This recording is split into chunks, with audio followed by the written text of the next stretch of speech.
a lot of the sprint events, so we expect much of the same here today. All right, we're starting with our 60-meter hurdles. There are 4 heats of these 60-meter hurdles. This is a prelim, so the top 2 in each heat plus the next 8 best time will advance to the finals later this afternoon. Actually, there'll be a semifinal and then a final, so 3 rounds. So these hurdlers are going to get 3 shots today to run big marks. All right, heat number 1 here. We're going to work from the top down. Jip DeGrief looks like he is a scratch from Illinois. So Samuel Bennett in lane 3. We'll keep an eye on him, the British Olympian for Texas Tech there in 3. Right below him is Antoine Andrews, also of Texas Tech, also an Olympian from Bahamas, and he's ranked number 2 on the NCAA list, number 7 in the world this year in this event, the All-American Antoine Andrews. So you can see Bennett and Andrews side by side there, the Red Raiders of Texas Tech. And then Abel Jordan, the Big West Athlete of the Year from Cal State Fullerton, right to their right. He was the Big West champ and school record holder in just about everything that you can be in the short sprints and hurdles at Cal State Fullerton. So 3 great athletes there at the top, from the top down, Bennett, Andrews, and Jordan. And then they'll be joined by Bogdan Vidojevic of Arizona, Samaj Thompson of New Mexico, and Milo Orona of Long Beach State. Remember, top 2 advance and the next day's 8 best times. So the goal here is to stay clean through this first round, take care of business, and advance. And you can see it was Bennett, the Brit, out well. And look at Abel Jordan really putting it on, the number 2 runner in the country, Antoine Andrews. And Abel Jordan sends a message to this field that he is going to be one to contend with. 7:68 for Abel Jordan. That is a great time, especially at 10 a.m. for these ballistic athletes to be dialed up and ready to go here.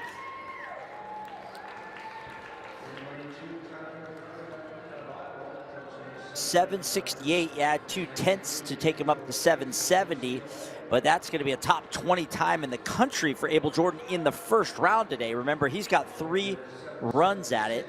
So remember, it's the top 2, so Jordan and Andrews will both advance, and then everybody else has to wait on time, and we'll try to keep you updated on times, but you got to think the top 3 in most of these heats are going to have a good shot to advance.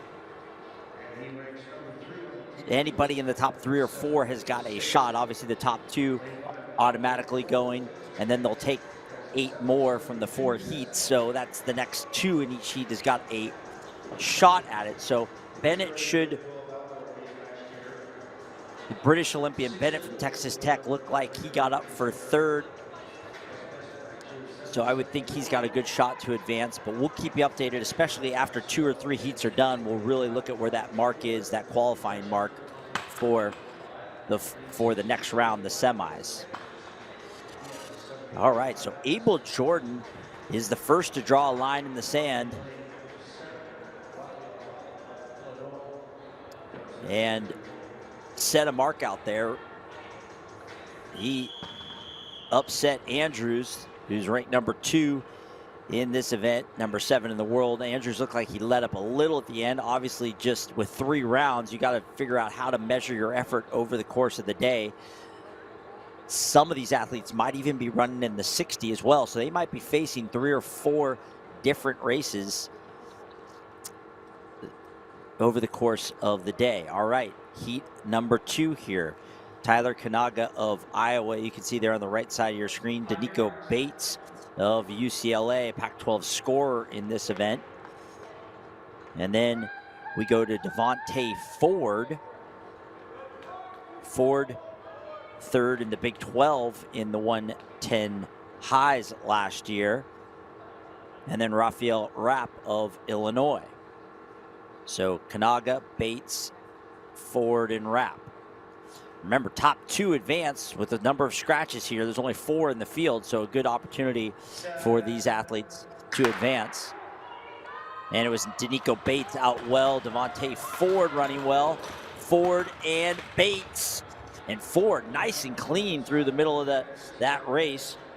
The East St. Louis native. And there is Devontae Ford, 784. Nico Bates at 806 is in. And then Kanaga will have to wait on time. And there is Devontae Ford, as I said, East St. Louis. And if you know track and field history, one of the greats in our sport, one of the great athletes of all time, Jackie Joyner-Kersee, is a native of East St. Louis. So a great track and field tradition there. And it is Devontae Ford who upends Nico Bates of UCLA. Of course, that is Jackie Joyner-Kersee's alma mater. So JJK with a little ties to the top two there.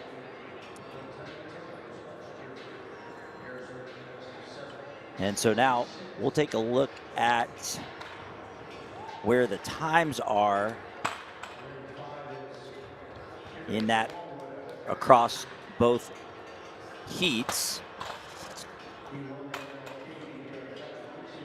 Remember, they're taking 8 times. So right now, there's, just about everybody who's run is technically a qualifier, but we're thinking it's probably going to sit right around 8-1, 8-2 is what it'll take to probably qualify with 2 heats remaining here. This is a good shot where you can see how high these hurdles are. You can see the officials with their red shirts on as they set the hurdles up. Those are, average size adults, and those hurdles are just about chest height. So that's a indication of what these athletes have to deal with there in just 60 meters. They got to blast out of the blocks and really cover over chest height with just a really tight window in between each. You'll see the importance of rhythm for these for these hurdlers between each hurdles, really trying to get the rhythm in their steps so they can be clean. Sometimes you get off on that first hurdle and it's really tough to recover. So we'll keep an eye at this point in the season. Most of these athletes should be pretty dialed in on their steps and their rhythm. And here is heat number 3. Jan Vasquez of Arizona at the top. Dwayne Johnson of Illinois. Zachary Eckstein, the great senior from Arizona. And then Kendrick Smallwood of Texas. Khalil Johnson of Iowa, and Aiden Turner.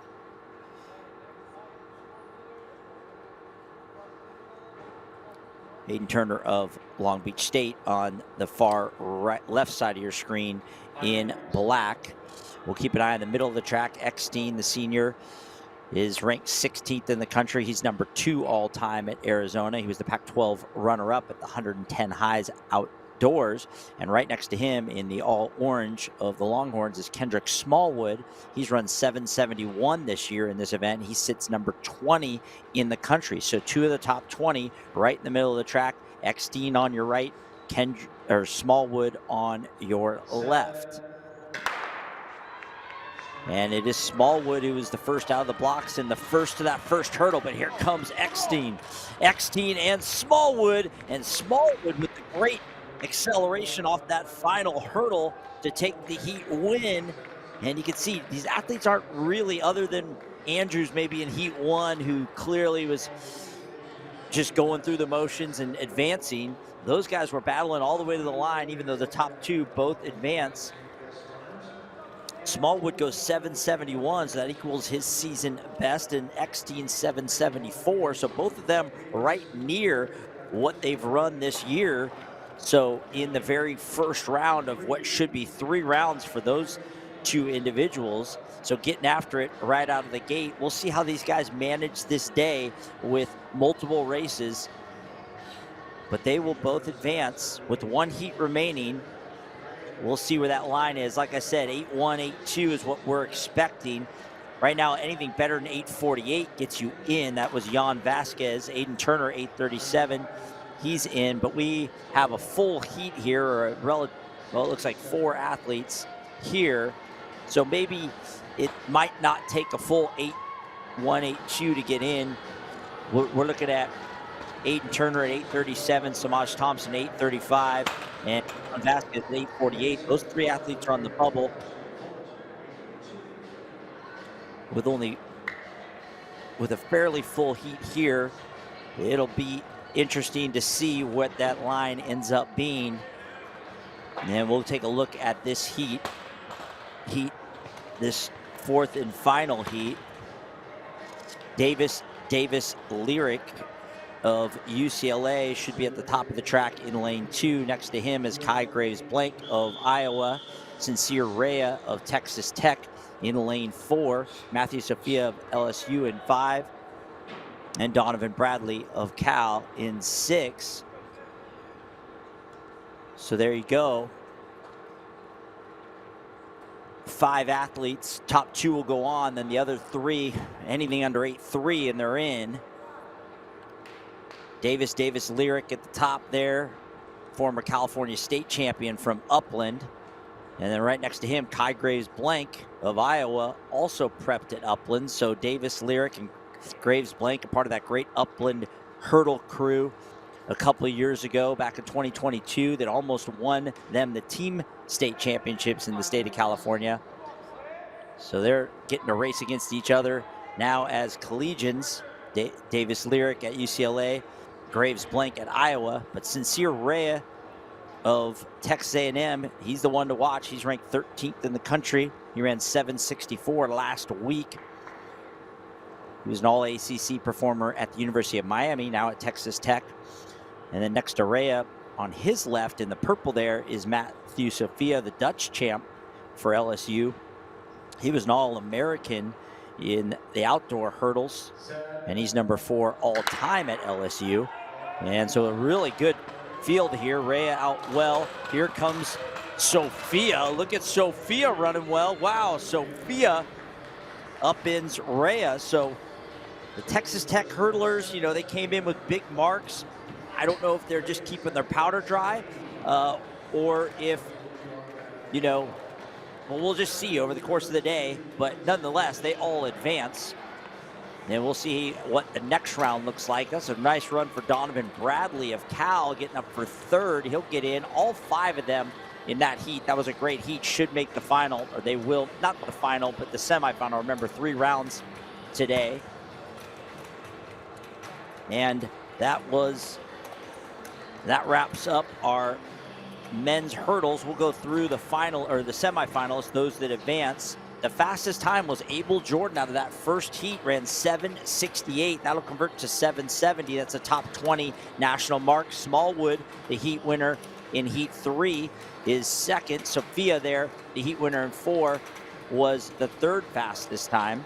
And then obviously the automatic qualifiers, Jordan, Smallwood, Sophia, Devontae Ford, Zachary Eckstein, Sincere Rhea, Antoine Andrews, and Danico Bates. Those are your auto qualifiers, 3 from Texas Tech. Then the time qualifiers, Sam Bennett from that first heat, also from Texas Tech. Then we saw Donovan Bradley, Kai Graves Blank, Davis Lyric all qualifying, and they'll be joined by, from that last heat, and they'll be joined by Bogdan Vidojevic, Dwayne Johnson, and Tyler Kanaga in the next round of those hurdles. So 4 Texas Tech hurdlers all advancing there. Texas Tech is ranked number 2 in the country in terms of event strength in that event. I'm sorry, no, they are ranked number 1 in the country. I apologize, and you can see why right there. They actually sat out Malachi Snow, who's ranked 3rd in the country, wasn't even running there. So you can see why Texas Tech has got one of the best hurdle crews in the country. They've got a great hurdle and jumps. That is the core of that Texas Tech program that's currently ranked number 7 in the country overall, but number 1 in the hurdles. All right, now we move to our women's hurdles. And as we said, there were 9 nationally ranked teams on the men's side. There are 7 on the women's side. And we'll go through this first heat of the women's hurdles. And there's 5 heats of the women's hurdles, with only 4 heats of the men. So a little different. There's going to be the top 2 in each heat, and then they're going to take the next 14 best times in the women's. So a little bit more athletes competing, but then also more advancing in this women's hurdles event. The hurdles come down a couple of notches for the women. Again, 5 heats, top 2 advance. The next 14 best times. We'll do the best we can to keep you updated on that qualifying line and what it takes to make finals. And we're going to look at this first heat here. Vanessa Baldi of Texas Tech in lane 2. We're going to hear Texas Tech a lot again. We've talked about them having the #1 ranked hurdle squad on the men's side. They also have the #1 ranked hurdle squad on the women's side. So Vanessa Baldi of Texas Tech, a big part of that. Ronnie Turner of Long Beach State in 2.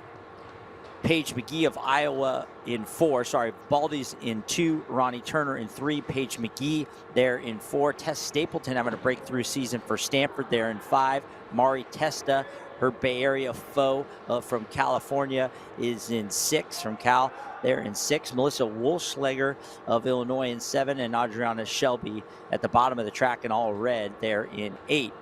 Talked about there in the middle of the track, the Cal-Stanford battle. Testa's had a breakthrough season for Cal. She's ranked #9 in the SEC. Tess Stapleton right next to her.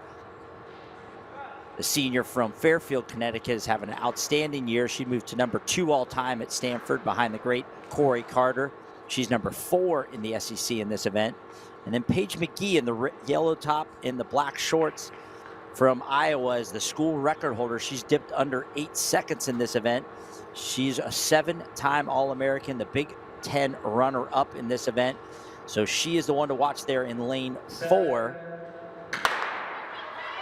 This is a loaded field. Tess Stapleton keeps out well, and she is keeping her monster season going. But then here comes Paige McGee, and you can tell why she's one of the very best hurdlers in the country, as she just turned it on over that penultimate hurdle, attacked that final hurdle, and finished strong. 8:31, 8:42 for Stapleton there in second, who got out very well. And Ronnie Turner, the senior from Long Beach State, is the top hurdler in the Big West Conference, school record holder for them. Gets up for third. And then Baldy right there at 8:50. Testa runs 8:59. She's had such a good season for Cal.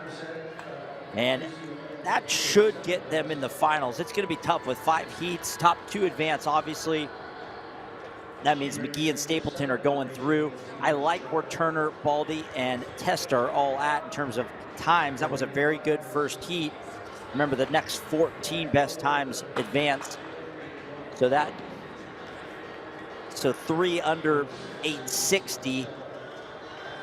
That's a good sign.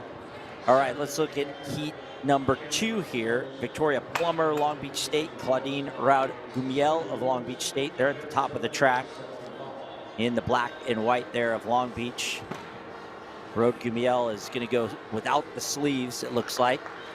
And then Lillian Harden, the freshman from Iowa. She's #6 all-time already at Iowa with a run of 8:26 this year, the freshman from Cypress, Texas. But then right there in the middle of the track in lane 4, Yanla Najib-Nemec, the Belgian star from UCLA. She ran 8:07 already this year. That is #7 in the national list.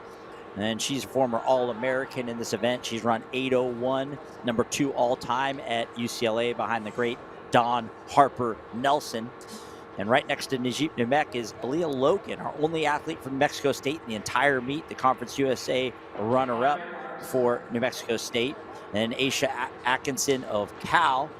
She's ranked #9 in the ACC. #5 all-time in the hurdles at Cal there in lane 6. Pietra Campbell-Simoes for our host New Mexico squad. She's top 10 in the Mountain West Conference, so we'll keep an eye on her. And then Cecilia Woods of Arizona on the far left side of the screen with the white top. But it's Najib-Nemec of UCLA with the blue sleeve, the yellow top, and you can already tell she is out and out well. Aisha Atkinson coming on nicely for Cal, but it is all Yanla Najib-Nemec, showing why she is an All-American in this event. 8:16 in round number 1 for Yanla Najib-Nemec. That is a message to the field right now that she is not messing around. Of course, she has a new head coach at UCLA, Joanna Hayes, who knows hurdling. She's a former NCAA champion at UCLA, been one of the very best in U.S. history in the hurdles.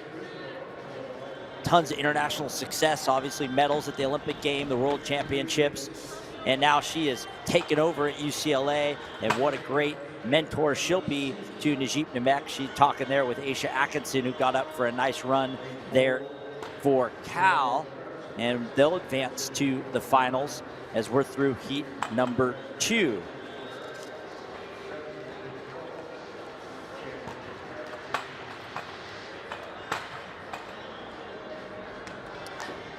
It's tough to say with 14 times. Obviously, you're going to have to be under 9 seconds. Right now, it's looking like probably 8.7 or 8.8 might be what it takes to make the final with 3 heats remaining. It's hard to say. The duo from New Mexico, Pietra Campbell-Simoes and Adriana Shelby, are both at 8.69, 8.79. That could be where the bubble mark is, but we'll know a lot after this heat. In this heat, in lane 1, Louisa Fisher of Azusa Pacific, Lyric Driscoll, the sophomore from Illinois, the great jumper there in lane 2. In lane 3, Jalacia Smith, the All-American from USC. Looks like she might be a scrap. Oh no, there's Jalacia Smith there, the All-American senior from DeSoto, Texas for USC. And then in the middle of the track, Naomi Krebs, part of that #1 ranked hurdle squad from Texas Tech. She's ranked 10th in the country. Is Krebs there, crouching down, and then she's flanked by another USC Trojan, Nona Waldron, who's having a great season. She's ranked 20th in the country in this event. She's already run 8.17, the sophomore from Michigan. And then Esther Condi-Turpin of Azusa Pacific. Let's not lose sight of her. She's a great multi-event athlete, D2 All-American. Ina McMahon of Arizona and Makara Harris of LSU round out the field. Right in the middle of the track, it's Krebs out well, and she is putting it on a good field. The Trojans trying to stay close. A great close by Nona Waldron in heat number 1. 8.09 for Krebs. Wow. That equals what she did last week that put her number 10 in the country. Got to bump up with the altitude to 8.11, but still, nonetheless, Naomi Krebs not messing around here in round number 1. And Waldron with a great close, 8.16. That's right at a season best for her. So Krebs and Waldron, 2 of the top 20 hurdlers. We have 8 of the top 25 in the country competing in this event. And 2 of them right there. And they showed why. And that really was a fast heat. Jalacia Smith runs well for USC as well. And that, with those times populated in, that'll adjust that qualifying mark. Right now it's at 8.95. As I said, I still think where Pietra Campbell-Simoes 8.69, that looks like that might be right around where that line is. I think anything under 8.6 and you're definitely in. If you're in the 8.6s, you're going to be in the bubble range with 2 heats remaining.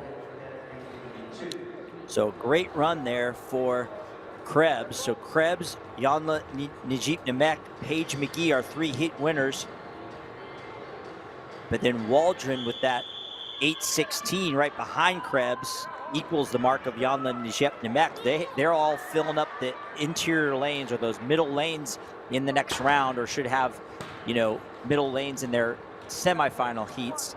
That's kind of a key to this. You want to run well, not just win your heat in advance, but also gain one of those preferred center lanes in the next round. Okay, heat number 4 here. Sarah Rivas of Stanford there, top of the screen. Gabrielle Cunningham, the fine freshman from LSU. Talon Wise, the excellent jumper for Arizona. And then Bella Witt there, you can see bending over, setting her blocks.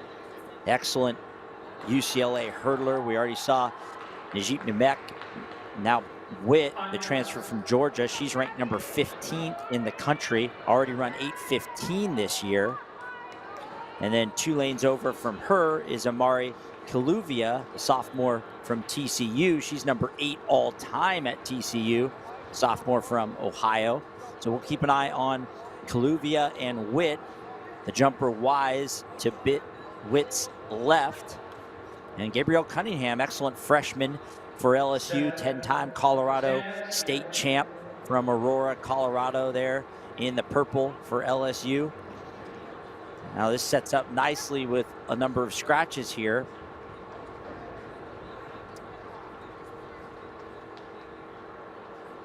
Oh, now it looks like we got a late ad, and that's why they pulled him up. And you can see it looks like Lucy Keenast of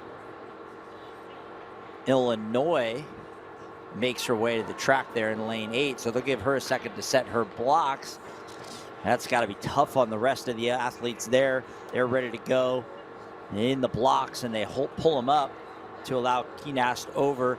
I'm not 100% positive. We're only covering the track events. My guess is that she's competing in one of the field events or the field events that are going on right now, and just hustled over to join this heat. So again, we'll reset it. Rivas, Cunningham, and Wise there on the right side of your screen. Then Bella Witt, ranked 15th in the country for UCLA, and the all gold there in the middle. Amari Kaluvia, number 8 all time at TCU, kind of by herself with empty lanes around her. And then now Lucy Keenest of Illinois on the far left side of the screen. Going to take right around 8.6 to make the final if you're not in the top 2 in the heat. And it is Witt that's out well, the senior from Calabasas in the Valley in LA. She has had a great career at Georgia, now has transferred to UCLA, back home to Southern California. An 8:15 for Bella Witt.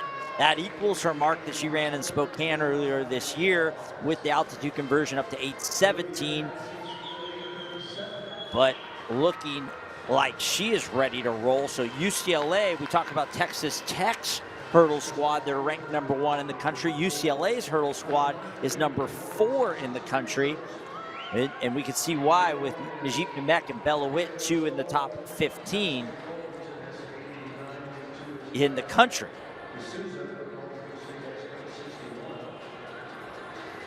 And so that moves that qualifying line now to 8:74. And 2 Bruins in the top 3 overall for Coach Joanna Hayes with 1 heat remaining. So Ina McMahon at 8:74 is the last time qualifier from Arizona right now. Pietra Campbell-Smoes, I've been throwing her name out at that 8:69. I've always felt like that was going to be the bubble mark after her second heat. Gabrielle Cunningham runs well there and runs 8:65. She might be on the bubble depending on how this heat goes. Like I said, anything under 8.7 and you're probably in. Anything under 8.6 and you're definitely in. As we get ready for our final heat here, Maya Lee Osola of Cal State Fullerton, Taya D'Souza of Long Beach State. They're on the right side of your screen there.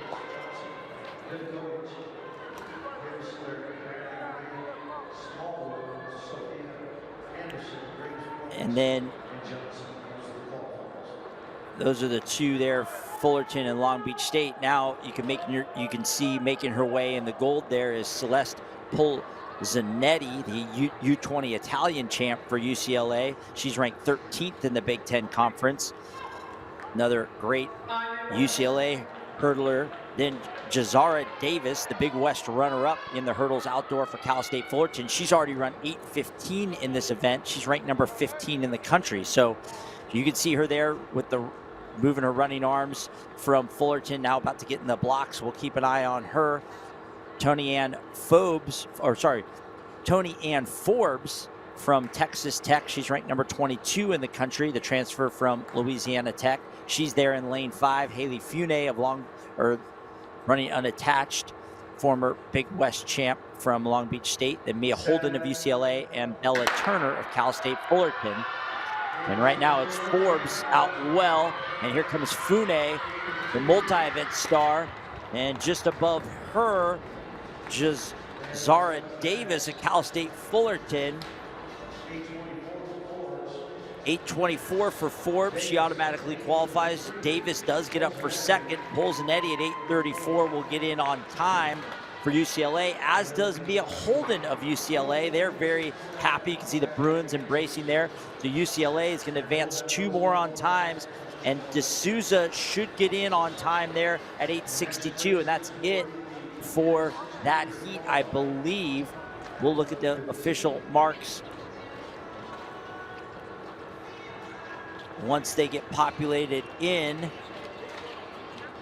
So UCLA advances 4 hurdlers. Texas Tech advances 3 hurdlers to the final. They're the number 1 and number 4 ranked hurdle squads in the country, and you can see why there. And so that did populate in, and 8:65 is the cutoff. Macaria Harris, LSU. I was worried about Campbell Samoes and Gabriel Cunningham from that last heat at 8:65. Macaria Harris and Gabriela Cunningham both ran 8:65 in different heats, but it looks like Macaria Harris, it looks like Harris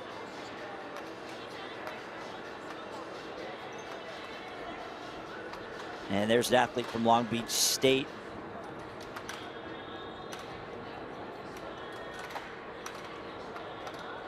That might be Taya D'Souza, if I'm not mistaken, from that previous heat.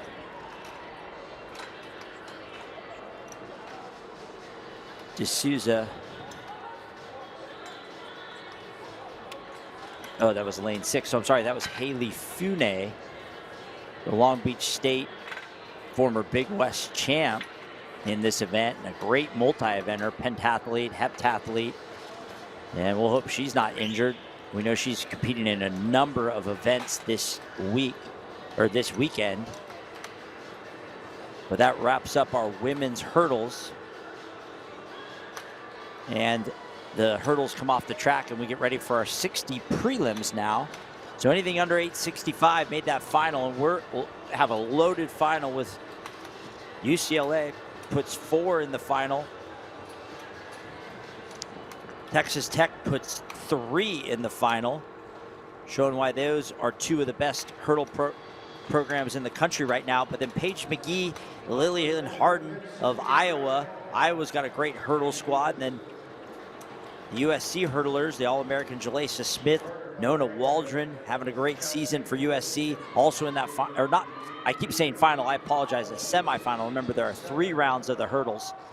And now we get ready for our 60-meter dash. And you can see the star power that we have in those hurdles is an indication of what we've seen the last 2 days here in Albuquerque at the New Mexico Collegiate Classic. Blue blood track and field programs from the Power Fives all going at it, from the Big 12, the Big 10, the SEC, the ACC, the Mountain West, and the Mountain Pacific Sports Federation, Pac-12, Big West schools all going at it here, positioning themselves for spots on the national podium or conference championships. And now we have our 60 dash.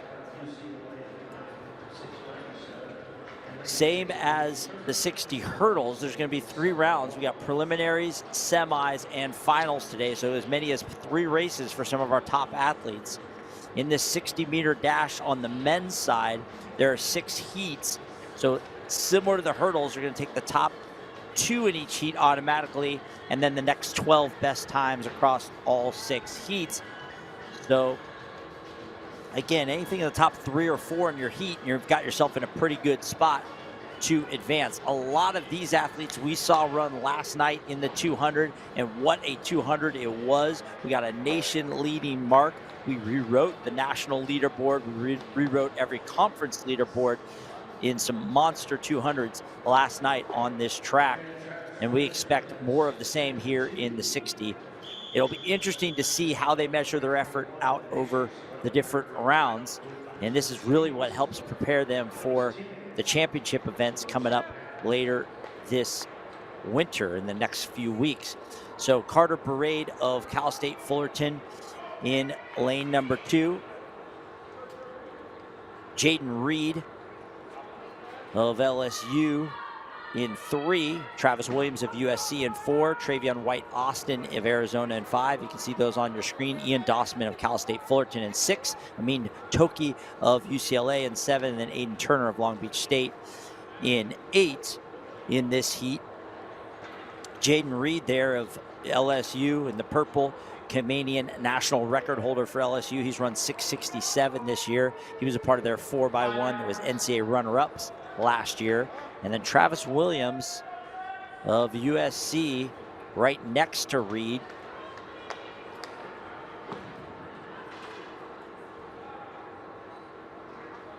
Williams there to Reed's right. He was an All-American in this event last year, 5th at the NCAA championships. He's already ranked 16th in the country in this event. So he's the one to probably chase. You can see him with the sleeve on his arm.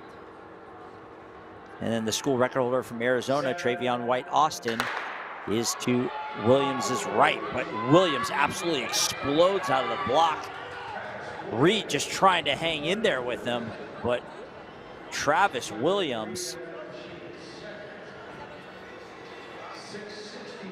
662. I apologize, 662. So remember, 0.02 at altitude takes you up to 664. We are at altitude here in New Mexico. It's a 0.02 adjustment for the 60 hurdles and the 60 dash, but 662 is right near what Williams has already run this year. You can see why he's an All-American. Jaden Reed, a nice run, 670. And Ian Dossman for Cal State Fullerton. He was 4th at the Big West Championships at 200 meters, school record holder, dropping down here to 60. He gets up for 3rd, and he should advance on time, I would expect. So we'll see Dossman in the next round. Travion White Austin really struggled getting out of the blocks from Arizona, and not the effort I think he was hoping for. He's got pretty much every short sprint school record at Arizona, one of their best short sprinters they've ever had. He was a part of that All-American 4x1 team for the Wildcats last year. There was Pac-12 runner-up. But I think he is going to look back at his block work there and hopefully get that ironed out if he advances to the semis.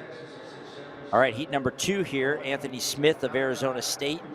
Tyson Trippett of Arizona, also part of that 4x1 squad with Travion White Austin that was Pac-12 runner-ups. We are looking to see if Max Thomas is in lane 4. He's scheduled to be in lane 4. He pulled out of the 200 last night. We're hoping it wasn't a serious injury, and we'll see if he's in there. But we have Austin Cressley of Iowa scheduled to run. He also ran well in the 200 last night. John Rutledge there of Texas. So yeah, you can see a lot of empty lanes here. Unfortunately, a lot of scratches maybe coming back from that 200. And it looks like only Tyson Tippett and John Rutledge will be running here. So they both will automatically advance. That's one of the challenges here with having the 200s the day before. They're not going to reshuffle the deck and reseed this event. So these two athletes are going to advance. We'll see how hard they run. Rutledge ran well in the 200 last night. He won his 200 heat out of lane 4. The All-American, a part of Texas Relay, the Texas Relay squads. And you can see Rutledge and Tippett both advancing. They will look at their times, but their times won't really matter other than what their lane draw will be in those semifinals. Rutledge ran really well in that 200 yesterday. An All-American or a second-team All-American in that event for the Longhorns. Unfortunately, we didn't see Austin Cressley, who ran that great 200, the Mexican 100-meter champ for Iowa. We didn't see him back. And Max Thomas, who pulled out of that 200 yesterday, we were hoping that he would be here today, just as a sign that he was not injured. Of course, he's ranked number 2 in the country in this event for USC, number 9 in the world. But we are hoping he gets right before the Big Ten championships in a couple weeks for USC, a big part of their hope to potentially win a national title this year, the number 3 ranked USC Trojans. Well, that was a gift for Tippett and Rutledge as they both advance. And actually a gift to the rest of the field. You take 2 of the best in the, or you take the number 2 runner in the country out. And now we look at heat number 3. Brian Lamage of Arizona. Jelani Watkins, we'll talk about him in a second there. We saw him yesterday in the 200. He's running in lane 3, the freshman for LSU. Unfortunately, we have a scratch from David Foster of Cal, who's the number 3 athlete in the country. He is scratching here, so we lose Max Thomas and David Foster, numbers 2 and 3 in the country that we were looking to go head-to-head in this 60. They're not going to be running. But then Eddie Nikisha of USC, he's one to keep an eye on. The New Zealand 100-meter national record holder for USC. He's run 6:63 this year in lane 5. And then James Onanubosi of Arizona, Marlon Colbert of Arizona State, and John Kroger of Stanford on the left side of your screen in 6, 7, and 8. Nikisha there of USC, as I said, he's run the New Zealand 100-meter record holder, run 10:08 for 100, 6:63 in this event. And that is Nikisha rolling, and Jelani Watkins runs an easy second, the freshman from LSU. He debuted this season with 6:69. Nikisha likes his mark of 6:66. That's a really nice mark for Nikisha. So 2 football stars going head-to-head there, Nikisha and Watkins. Nikisha played football at the University of Hawaii. Now he's transferred to USC, and he's an interesting addition for that USC sprint squad. And then Jelani Watkins ran that great 200, winning his heat yesterday. We know about he's part of that LSU football team in the fall, and now a big part of the future of their track team, the freshman from 8-time high school state champion in the state of Texas and one of the top short sprinters in the country last year. Klein Forest High School in Texas, won a number of state titles, then transferred to Atascocita High School, where he was a part of that national record-setting 4x1 team. That is Jelani Watkins. He was up for second behind Nikisha. They'll both advance to the final with heat number 4 up now. James Bauman of Arizona State, Usman Yagne of Arizona in 3. Sean Brown of Texas Tech there in 4. He is the number 12 ranked runner on the NCAA list right now, the former Barton Community College star, where he ran 10:04. He was an NCAA qualifier last year in this event and in the 200, and scored in a ton of points for Texas Tech at the Big 12 championships in the short sprints. Sean Brown, a huge part of the 7th-ranked Texas Tech squad. He's there in lane 4. He's got Miles Thomas of LSU to his right. Thomas has run his number 6 all-time at LSU in the 100. And number 4 all-time in this event. He ran 6:61 last year, finished 3rd at the SEC championships. So Thomas and Brown right there. And at the bottom of the screen, Jalen Knox of USC. He's had a great season for the Trojans. He won his heat of the 200 yesterday, the former Long Beach Poly star. And then Sid Marcus Amani Farland of Azusa Pacific on the far left. Brown and Thomas in the middle of the track, and it is Sean Brown hitting out well, but here comes Miles Thomas trying to challenge him. Sean Brown of Texas Tech, showing why he's a top 15 time in the country already. And he got pushed there, 667. Great run for Sean Brown. Those are really good first-round runs for Brown and Thomas. Jalen Knox at 693 should be safe in the final. Continues his great season with with 2 heats now remaining. We're going to take a look at where that line is.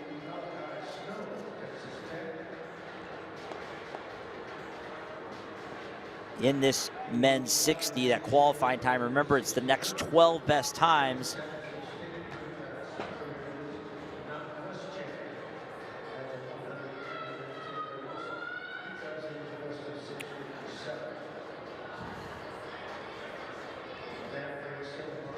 So right now,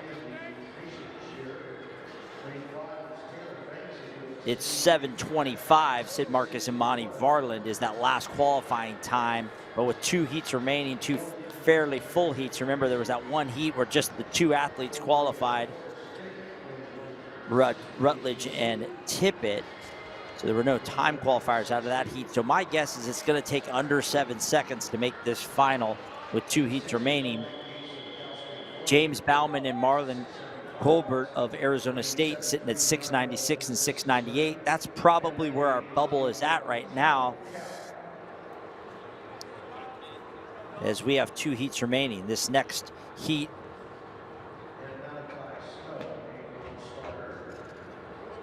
there you can see the athletes: Tristan Flores, Long Beach State; Xavier Butler of Texas; Taylor Banks of USC; Dominic Gates, Cal State Fullerton; Tariq Wright of Ole Miss; Deion McCauley of Cal. And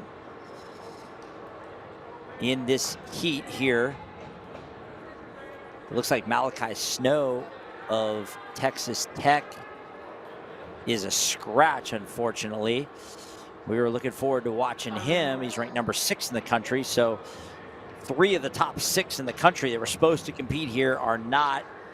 Obviously, at this point, they already have their marks. They feel good about those marks as maybe potentially national qualifiers, and really trying to measure or maintain, keep everybody injury-free as they get ready for their conference championships. So who to look for here? Maybe Xavier Butler from Texas, the UTEP transfer. He's had a nice season for Texas. Taylor Banks of USC, All-American at Florida State, there in the middle of the track in lane 5 with the white headband. Tariq Wright running well for Ole Miss, the freshman on the bottom of your screen, but it is Taylor Banks, the All-American for USC, with the heat win, 677 for Banks. Xavier Butler, 682. Those are your automatic qualifiers. And then you can see Tristan Flores got up 683. He closed very well. But Tariq Wright, of Ole Miss, 688. They should all be in the final on time. And now Gates, I think 694 puts him above the fray. He'll probably get in with that, but I'm not going to guarantee that. And then Deion McCauley, definitely a part of that bubble now for Cal. So a lot of top athletes scratching. We were looking at a number of athletes ranked in the top 10 in the country, but I get it. You know, these athletes are in their heaviest training cycle right now. They are, trying to be as competitively sharp as they can, but they're not quite ready to taper and get ready for their conference championships. So their coaches are being very careful. Maybe come here and just, some of them might be jumpers and, hey, we're just going to jump and not sprint. Some of them may have ran the 200 yesterday and not coming back in the 60. And some of them might be just doing relay duty here. But just, especially if they like their mark and they feel good about where it's at for the national championships, running maybe 3 rounds here might be more than what coaches have a stomach for if you don't need it. Okay, 1 heat remaining here. Again, looking for under 6'9", and you're in anything in the 6'9" range, and you're in that limbo spots. Dylan Davis of Stanford up at the top of the track, the Seattle area prep star for Stanford. Elijah Major of UCLA in the all yellow there. Antoine Andrews of Texas Tech. This is kind of surprising. We saw him in the hurdles. He was one I thought would scratch. He might be facing 6 rounds of running if he does the full, the full Monty here of hurdles and 60s. So Antoine Andrews there in the middle of the track. We saw him already advance in the hurdles. The Olympian from the Bahamas, All-American in the 60 hurdles, currently ranked 7th in the world in that event. And then Abel Jordan was our top from the hurdles. He's also back. So 2 hurdlers locking horns in the middle of the track here. Antoine Andrews and Abel Jordan, they were in the same heat of the hurdles. And Joseph Michael Mankashi Crockett at the bottom of the screen. Crockett out slow. Abel Jordan, have a morning. How about Abel Jordan having a day? Top qualifier in the hurdles, and he just goes 2 for 2 against Antoine Andrews in a matter of about 20 minutes. It'll be interesting to see if they decide to continue on everything that they are going to do today. That'd be 6 races in one day. We'll see. Look at them slot 5s. They've become very familiar with one another. Abel Jordan, the Spanish star for Cal State Fullerton, one of the very best short sprinters and hurdlers in the Big West Conference. And then Antoine Andrews, one of the very best short sprinters and hurdlers in the entire NCAA, gets beat twice by Abel Jordan there in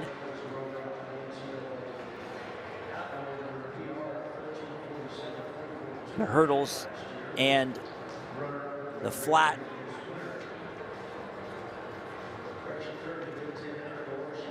So Abel Jordan, the fastest time of the day in the hurdles, the fastest time of the day, 6:62. That's a top 30 NCAA mark for Abel Jordan. So Abel Jordan kind of having a little bit, I don't want to say the coming out party. He has had a great career in the Big West Conference. But based on the competition that's lined up in the lanes around him in those first two races of the day, the hurdles and the 60 dash, he definitely showed that he has the chops to run with the very best in the country. And so the final is set, or the semifinal is set. It took 6:94 to make the final, or to make the semifinals. Like I said, those athletes sitting in that high 6'9" range, I felt were going to be on the bubble. The duo from Arizona State does not advance. USC advances 4 to the semifinals. Cal State Fullerton advances 3, along with Jordan leading the way. LSU advances 3. And now we shift our attention to the women. USC's ranked #1 in the country in that event. Unfortunately, there was a lot of scratches on the men's side. We'll see if it's the same on the women's side. And that kind of changed the complexion of the top of that leaderboard, but it's still a really good top of the leaderboard on the men's side. Travis Williams, Eddie Nikisha of USC, with Abel Jordan running well, the Texas Tech duo of Antoine Andrews and Sean Brown. So we're still going to have really good semifinals and finals in that event. All right, here are the women. Alyssa Jones of Stanford, the All-American jumper for Stanford. Alyssa Jones there at the top of the screen. She's the Pac-12, the Stanford school record holder, the Pac-12 record holder in the long jump, the under-20 U.S. long jump record holder, one of the very best horizontal jumpers in the country, also an excellent high jumper, and she's done well in the short sprints as well. So Alyssa Jones brings some big-time star power to this first heat. But when we talk about star power, do not lose sight of the woman in purple there in the middle of the track. That's India Mayberry of TCU. She's ranked #1 in the NCAA in the 60, this event. And then last night, she got the nation leading mark in the 200. And it wasn't just a nation leading mark, it's the world leading mark at the 200. Absolutely set this track on fire. The true freshman, India Mayberry, there in the all purple. She's flanked by Avery Lewis of USC and Trinity Barnett of Long Beach State. There you can see Mayberry, Alyssa Jones on the right, and then Avery Lewis right there, the freshman from Pennsylvania, sprint long jump star. And for USC, Trinity Barnett there of Long Beach State to Mayberry's right. Ashante Bowlers of Arizona State ran a season best in the 200 yesterday. Layla Lawson, the freshman from New Mexico, and then Alexandria Johnson of Arizona State rounding out the field. So a full field here, but all eyes on India Mayberry, your national leader. The freshman, true freshman, has had I don't want to call it a breakout season, but just a breakout, collegiate start to her career, already leading the nation in the 60 and the 200, #1 in the world in the 200, #4 in the world in the 60. And she is out again. Mayberry running well. Look at Alyssa Jones at the top of the track running well, but it's all Mayberry right now. India Mayberry. Again, she's going to probably manage 3 rounds today, so 7:32. Barnett gets up for second, 7:39.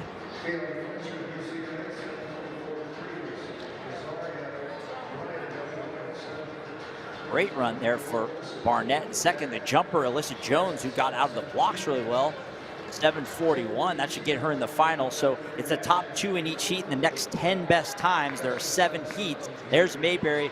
What a star she is, a true freshman from North Crowley High School in Allen, Texas. She's the Texas prep 100-meter record holder. She was the #1 prep she was the Texas championship 100-meter record holder and the #1 prep at 200 meters in the country last year. And she has just burst onto the collegiate scene. I mean, a lot of times, yeah, they're great high school sprinters, but then when they get to the college level, it takes some time for them to adjust. She has not needed any time. She walks in the door in the indoor season and is the top sprinter in the country and one of the top in the world right now. And she was magnificent last night in the 200. Excited to watch her over the course of the day here in the 60. All right, heat number 2, Kaylin Fletcher of UCLA there on the right side of your screen. Azaria Bryant of Illinois, Alyssa Colbert of Texas Tech in 4, right in the middle of your screen there. And then USC's Rachel Uvigara ran well, heat winner from USC in the 200 last night. London Tucker, a freshman from TCU, in 6. Paige Porter of Cal in 7. And Navia Williams of Azusa Pacific there in 8. Alyssa Colbert there, the transfer, had a great career at NAU. Then last year was an all Big 12 performer for Texas Tech, NCAA All-American in this event. Finished 7th at the NCAA championship. There's Colbert, but it's getting out of the blocks well was Azaria Bryant, and now it's Rachel Uvigara, the freshman from USC, gets up. She's had a great weekend. I mentioned the heat win in the 200. The freshman, the Florida State champ last year, goes 7:29. Uvigara with a big time run there. Colbert was ranked number 21 in the country, and Uvigara crushed her. I mean, got her right out of the gate and was gone. Colbert does get up for second, 7:37. Still a great run for Colbert. And those two will advance. Azaria Bryant with a good start out of the blocks. The junior from Illinois, the school record holder in the 100 for Illinois. So that was a star-studded field there.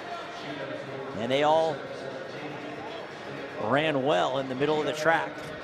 And again, top 2 in each heat in the next 10 best times. So with over 7 heats, you're going to have to be in the top 3 or 4 of your heat to advance. Right now, Alyssa Jones looks like she could be safe.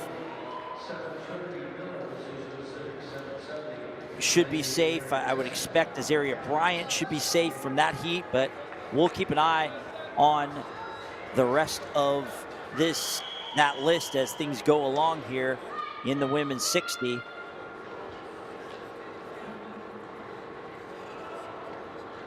Seems like less scratches on the women's side, so definitely a premium on running well here to advance to the semifinals. Heat number 3, Brooklyn Davis of Cal State Fullerton, Brianna Shelby of USC. There are your names on the screen. Success Umakoro of Texas Tech. She's ranked 10th in the country from Nigeria. And speaking of Nigeria, she's got her country mate Tiana Iaipobayan of USC right next to her. She was on the 4x1 team for Nigeria that ran in the Olympics in Paris. So Iaipobayan of USC and Umakoro at Texas Tech, the two Nigerian stars, right in the middle of the track. And it's Umakoro absolutely blowing this field away in the first round. Wow, that was a great field. I didn't get a chance to get to Adriana Tatum, who was in there. Tatum of Arizona State was number 5 in the country at 200, but it was Umakora 723. What a run in the first round. Wow. Well, that could be, I don't know how hard Mayberry was running, but that's going to set up for a great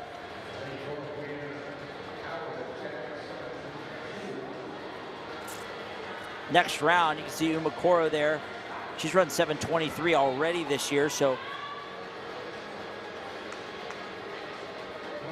that's right near what she's done, but you can see why she's a top 10 runner and definitely going to contend for Texas Tech. And Texas Tech's the number 3 team in the country, and SC has got the number 160 squad in the country.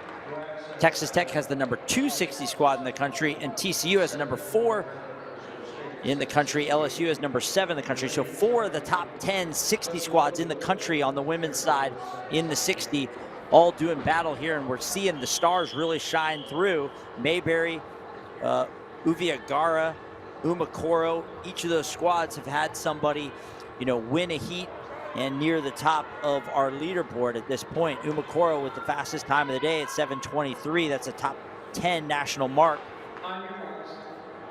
It's probably going to take under 7:06 to make this final. All right, this is the next heat, or make the semifinal. Presley Money of Arizona, Tony Ann Forbes back from, we saw her in the hurdles. Serena Clark of Texas Tech. Texas Tech has 3 there. Tony Ann Forbes, Serena Clark, Brianna Howard. Brianna Howard's number 17 in the country, former Southland Conference champ at Lamar. Serena Clark, a key relay piece for Texas Tech. And then Yana Gray, we saw her in the 200, 3-time All-American for TCU, running well in the middle of the track. But look at the Texas Tech Red Raiders rolling right now. Brianna Howard separates. Holly Duax of Iowa running well as well. She's number 4 all-time at Iowa. We saw her win her heat of the 200 yesterday. Great run there for Brianna Howard, 7:26, so another run under 7:3. Yana Gray didn't have a great 200 yesterday. That's a big event for her. She's the school record holder in that. She improved much better in that 60, it looked like. And then Duax keeps her great weekend going. She gets up for 3rd. She should be in the semifinal. And then Tony Ann Forbes, she's already a finalist in the hurdles. Now she's gonna, looks like she'll, or a semifinalist in the hurdles, looks like she'll make the semifinals in the 60 as well.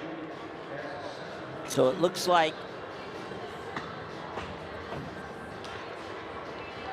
probably going to take right around 7-4, 7-5 to make this final. This is a loaded final. We didn't get the same types of scratches we saw on the men's side, so it might take under 7-5 to make this final, which is crazy because right now that's leaving out people like Adriana Tatum of Arizona State. She's number 5 in the country at 200 meters. We'd love to see her in that semifinal, especially because she prepped right here in Albuquerque at Sandia Prep High School. And here's heat number 5. Trinity Price of Stanford, Taylor Brunger of Cal State Fullerton, McKenna Watson of Arizona, Tima God Bless of LSU, Asia Thomas of Illinois, Aisha Shaheed of Cal, Lauren Fowler of New Mexico, and then Paul Zanetti, who made that hurdle semifinal as a scratch for UCLA.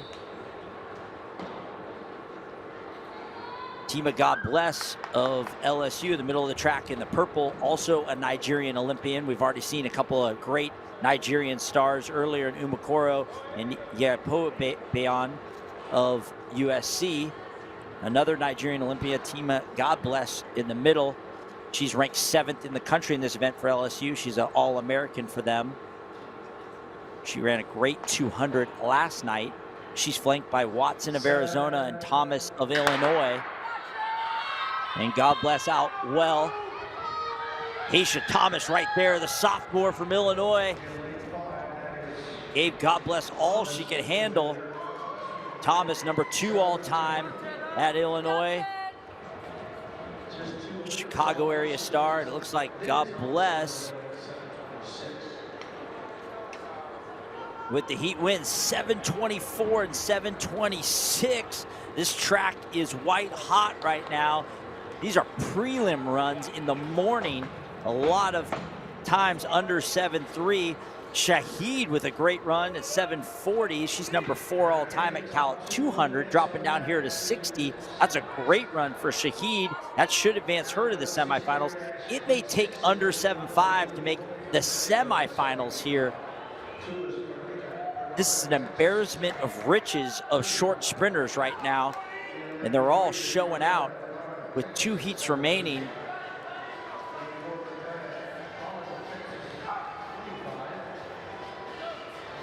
I mean, for these athletes, it's going to be harder to make this semifinal for many of them than it is to make the final in their conferences for a number of them. Right now, it's under 7.5 to advance. So it could take, you got to be under 7.5, but there's a cluster at 7:46, 7:47. So anything under 7:45 probably gets you safe. And that duo from Arizona State, Ashanti Bowlers and Adriana Tatum, are on the bubble right now. We saw that in the men's side. The Sun Devils lost 2. They were sitting on the bubble. Let's hope it's not the same on the women's side. All right, Ophelia Pulley of New Mexico. She's had a great season for the Lobos. Alicia Oaks, the great jumper from Stanford, in 2. Carlita Bernard, the Jamaican star for Texas, in 3.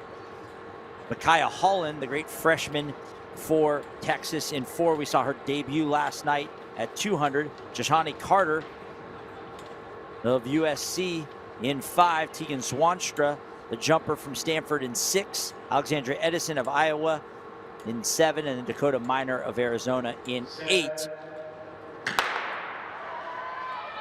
And it's at the top, Bernard. Look at Tegan Swanstra of Stanford. She was challenging there, but Carlita Bernard of Texas, the sophomore from Jamaica. And then Micaiah Holland, the great freshman from Florida. And speaking of Florida, Jasani Carter of USC from Hollywood, Florida, an All-American for USC. Ran well there in that heat. That was a loaded heat in terms of depth. A number of women. Swanstra gets up for 3rd, 7:41. So the duo from Texas, Bernard and Holland, automatically advance. And then Swanstra and Carter, 7:41, 7:43. They should advance with that, barring something crazy from this next heat. Sonny Carter probably doesn't love that run for her. She's going to sneak in that final, but Tegan Swanstra, that's a great run for her. She's run 7:37 this season. That's right near her best. She got out very well. And Texas looking strong with 2 in the final. As I said, this is just a loaded. We have 6 schools in the top 21 in the country in the 60, all in this meet. 4 of the top 10. USC is number 1, Texas Tech's number 2, TCU is number 4, and LSU is number 7. So you can't be off your game at all, or you're done after the prelims. And right now with this last heat, it's 7:46. Number 5 in the country, Adriana Tatum, in the 200. She ran great last night. She's sitting on the bubble from even advancing to the next round, not because she didn't run great, but because this is a deep, deep 60-meter field that we have here at the New Mexico Collegiate Classic. Final heat here. There you can see the competitors on the screen: Holden, Charlton, Bigham, Love, Brown, Snare, Lacefield, and Hall. Middle of the track is heavy right now with Bigham, one of the best freshmen in the SEC last year for LSU. Leah Love, the school record holder at Iowa, right in the middle. Jade Brown, she's ranked 19th in the country, the school record holder at Arizona. And then Taylor Snare, who's number 8 in the country at 200 meters for UCLA after her run last night. That is a loaded lanes 3, 4, 5, and 6. Snare struggling out of the block. She's in trouble. Bigham running great. And Leah Love getting up. Snare struggled out of the blocks, a misstep. She did close okay for UCLA. She is not thrilled with that, but we'll see if it's enough to get in the final. She rallied late. I don't think it is. Bigham and Love are going to be the ones that advance automatically. Everyone else will not advance on time. That's unfortunate for Taylor Snare. She broke the school record last night at UCLA. We're talking about UCLA's great sprint tradition. Newcomer Taylor Snare broke their school record last night. A tough block start there in the 60, and that's unfortunate for her. But Leah Love and Anaya Bigham, 7:44. She was NCAA finalist last year for LSU. Leah Love had such a great career, senior from Chapel Hill. She'll advance to the semifinals. So that wraps up our 60s. And whoa, that was some big time prelims in both the 60 hurdles and the 60s on both sides. Star power across the board. And it's going to be a dogfight, an absolute dogfight to make the final in both the 60 and the 60 hurdles. Those are going to be loaded semifinals later this afternoon. So the next event on the track is the men's 400, scheduled for 11:15. We're going to take a short break, and we'll come back for our 400-meter action.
All right, welcome back to the Albuquerque Convention Center. We are live on FloTrack here for the 2025 New Mexico Collegiate Classic. I'd like to welcome all of the viewers joining us, our live to social viewers joining us on YouTube, Facebook, and X here on FloTrack for our coverage here of the New Mexico Collegiate Classic. Outstanding short sprints and hurdles already this morning. The prelims are done. The semifinals are set in that event. And now we're ready for the 400, which kind of gives those short sprinters a break before their semifinals. We have 16 heats of the men's 400 scheduled. Heat number one, right out of the gate, Johnny Blockberger of USC and William Jones of USC, the duo from USC. And this is, we're not messing around in heat number one. Blockberger last night, if you were with us on FloTrack last night, he ran a nation-leading mark in the 200. He's the three-time Pac-12 champion in this event. And the only Pac-12 championship that eludes him is the one won by the guy on the outside, William Jones. He got the best of Blockberger back in 2023, breaking his streak of potentially winning 4 Pac-10 titles. So two of the best 400-meter runners now in the Big Ten doing battle here. And is Blockberger the first to the break? That's so important in the indoor 400. We're going to see that is being the first off that turn, that second turn, to lead at the break and really control the race. You can see how Blockberger's really going to force Jones, his teammate, to have to work hard to get by him. Blockberger doing a great job of filling up his lane and powering home here. Jones doing all he can handle to get by his teammate. That's almost like a training session for those two. We got 45-45 for Blockberger. That's an indoor PR for Blockberger. That puts him number 2, I believe, in the country now. We saw him take over the national lead in the 200. And then Jones, 45-64, right behind him. That's right near his personal best indoors. So the two of them work together, really, to run 2 of the top times in the country. Remember, we've got a small altitude conversion. They got to add 0.11. So 45-64 goes to 45-75. So that's going to be, those are both going to be top 5 times in the country.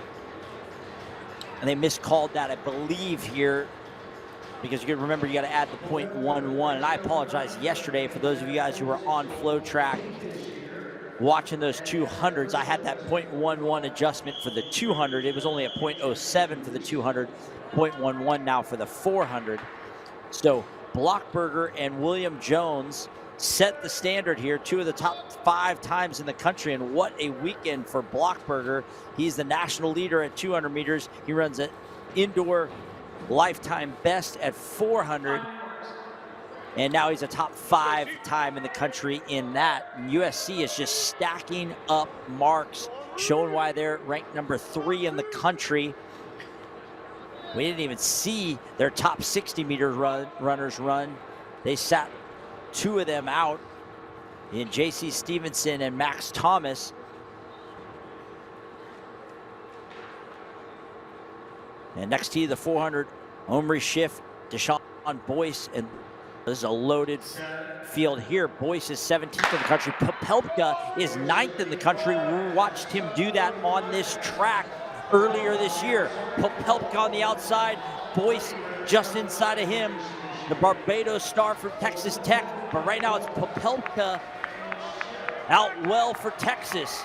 He's going to be the first to break, a very important piece to lead at the break, especially with Boyce, a big athlete. He's going to have a hard time overtaking Popelka. You can see how Popelka has filled up his lane and forced Boyce to the rail. Now Boyce is going to try to make a challenge on the outside. Let's see if Popelka can turn it away. That's a big challenge from Boyce. Let's see if he can hang on after that big move. Here comes Popelka trying to answer back, but Boyce is going to win this 400 heat. A great battle there. We saw Blockberger and Jones run huge times in the first heat.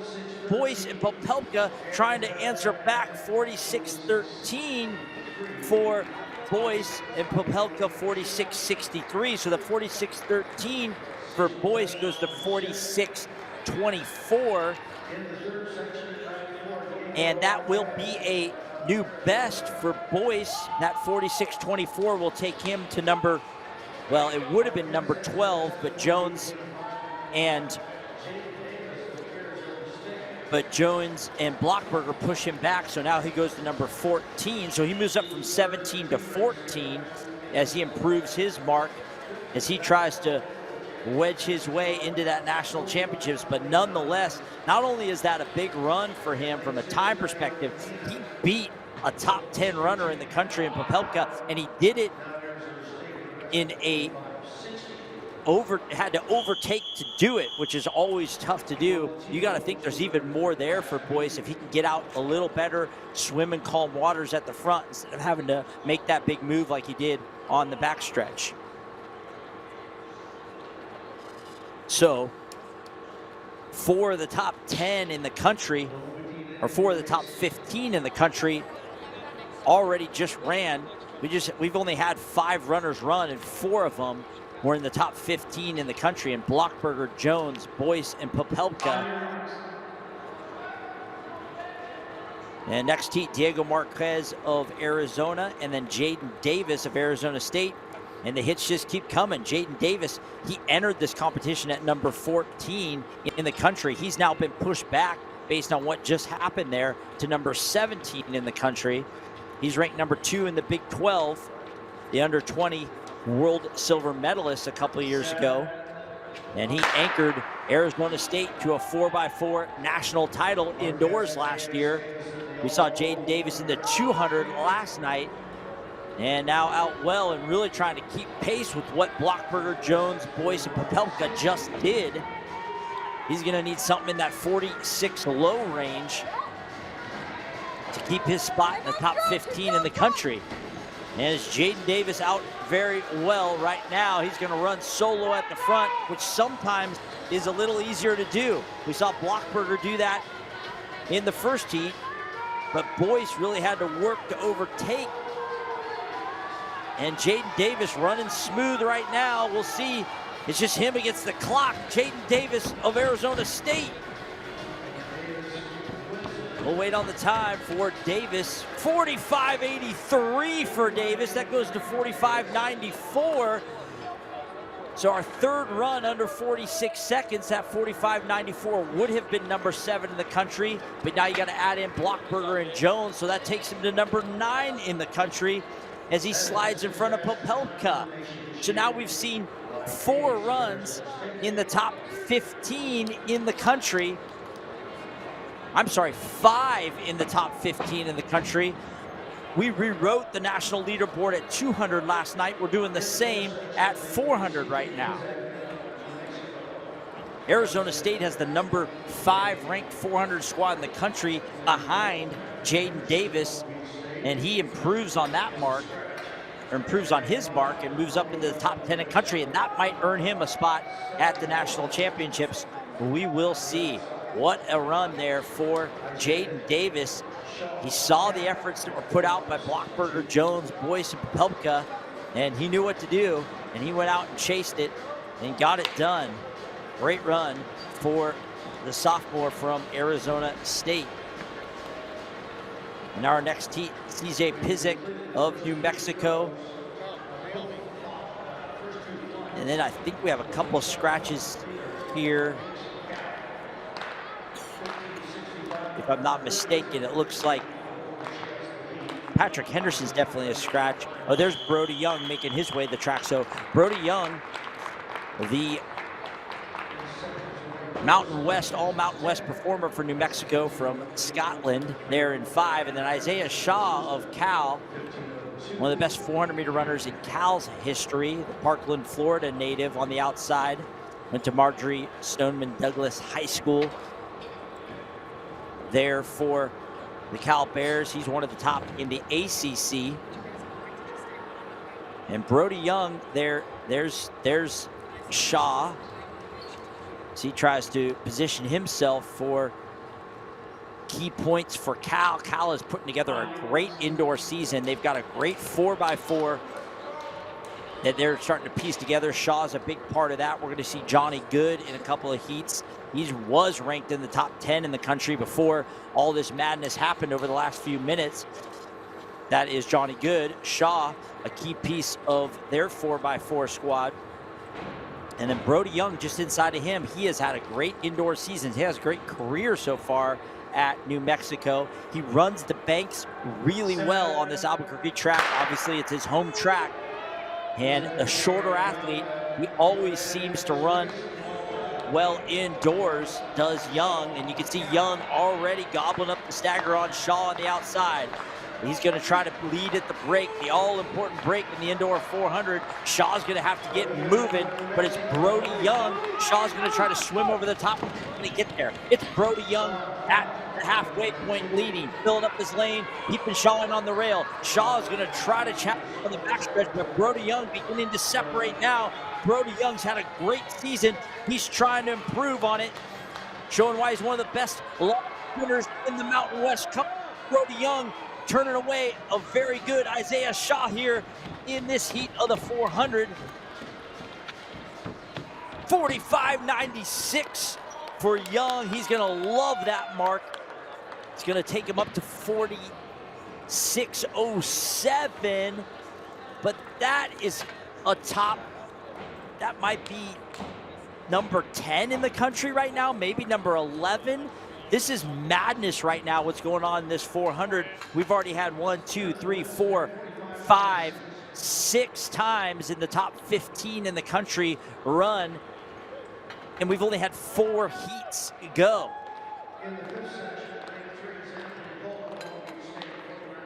This track is white hot right now in the 400.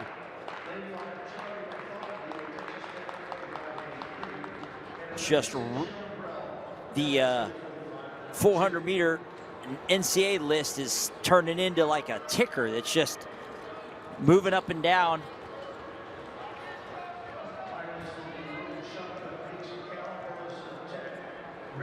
Remember, we add 0.11 to a lot of these times for the altitude conversion, and that's what changes them on that national list. So a run like for Brody Young there, where he dips under 46 seconds, he does it with the 0.11 conversion will take him up over 46 seconds, but still that 46.07 converted mark would have equaled number 8 in the country coming into this weekend, but we just saw 4 or 5 times faster than that, so he's still a top 15 in the country right now. In our next heat, Anthony Coleman of Long Beach State, Josh Trice, I believe, is a scratch from Arizona State. And then now Charlie Bartholomew of Texas Tech in 5, and Sean Squirrel Burrell in 6 for LSU. Burrell on the outside, 2-time NCAA champion at 400 hurdles, a 10-time All-American for LSU on the outside. We saw him run out of lane 6 in the 200 yesterday. And Bartholomew, the transfer from Oklahoma State, where he was the school record holder for Texas Tech, he's run 45.57 indoors in this event. That's number 7 all-time at Texas Tech. So he's got the chops to end up in the top 15 in the country if he can move. But right now it's Burrell on the outside, looking like he's in the best spot. The 10-time All-American's going to lead at the break.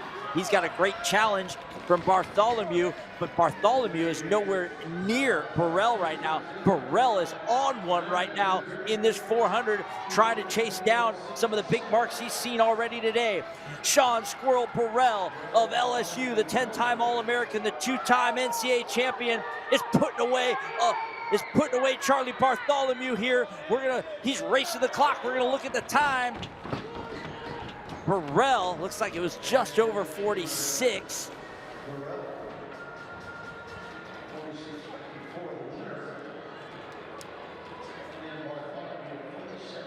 And 46.54, so it's going to click up to about 46.6. Still a really nice run for Burrell there.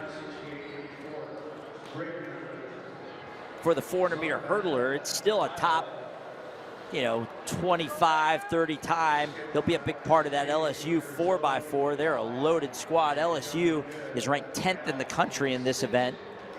ASU is 5th. Texas is 8th in the country. Texas Tech is 4th. A big part of that is Bartholomew, and that's not a great run for Bartholomew there. I don't think he is going to be thrilled with that, nor his coaches, as Texas Tech is going to be challenging for a Big 12 championship and a podium finish at the national championship. They're going to want to see more out of Bartholomew,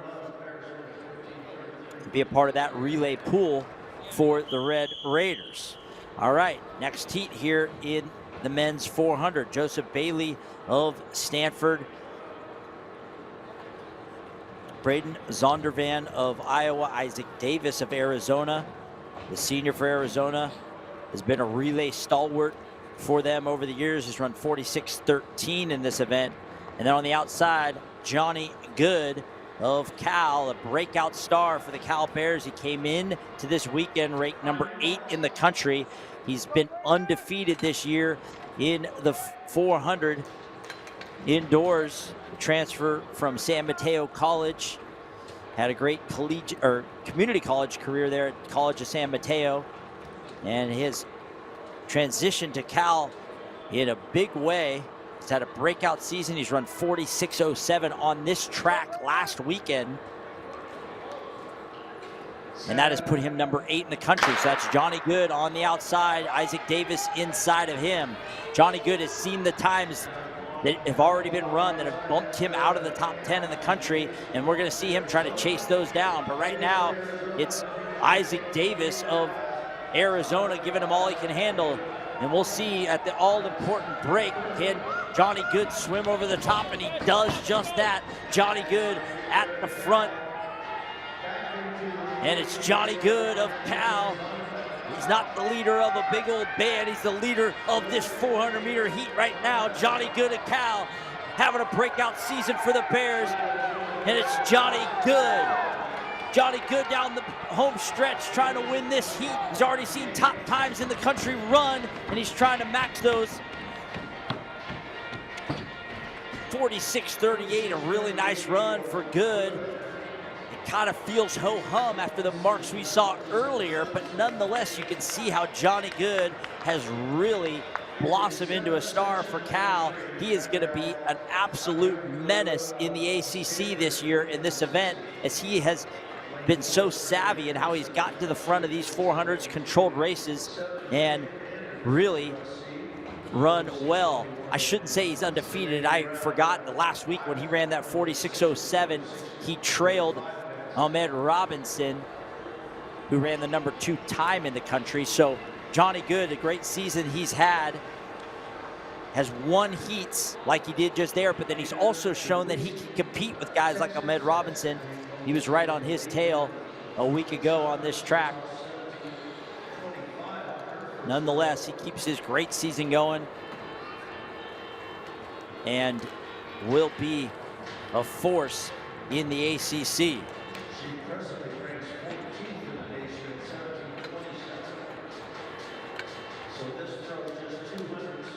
Next heat here of this 400, Gabriel Ajegbu of Stanford, Gregory Prince of LSU, Jacob Andrews of USC, and Zidane Brown of Iowa.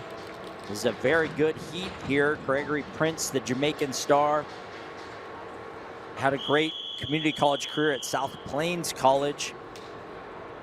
Andrews, the sophomore for USC, he was an All-American, a part of USC's 4x4 last year, sophomore from Bellingham, Washington. And then Zidane Brown, Big Ten runner-up at Ohio State, and now transferred to Iowa. He's already run 46:88 this season at Mayo. You can see a Ajegbu there on your screen, and there is Gregory Prince. And then you can see Andrews and then Brown on the outside. As I said, he ran 46:88 already at the Mayo Invitational in Notre Dame. So number of athletes here that are capable of running in the 46 mid-range for sure. In Prince, Andrews, and Brown.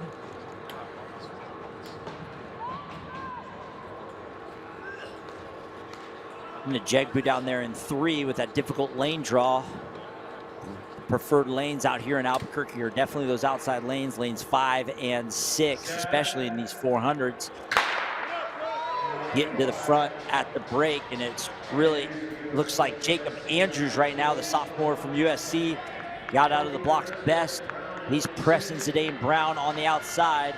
It's Andrews, Jacob Andrews of USC. He's going to be your leader at the break, holding off Zidane Brown and Gregory Prince. That's a good field right now with Andrews at the front. He's already seen his teammates run 2 of the top 5 times in the country. Jacob Andrews showing why USC is about to emerge as one of the top 400-meter squads in the country, and they've now got the pieces of a 4x4 that could contend for a national championship. As he runs 45.56, 45.56, and the Trojans are showing out right now in the 400.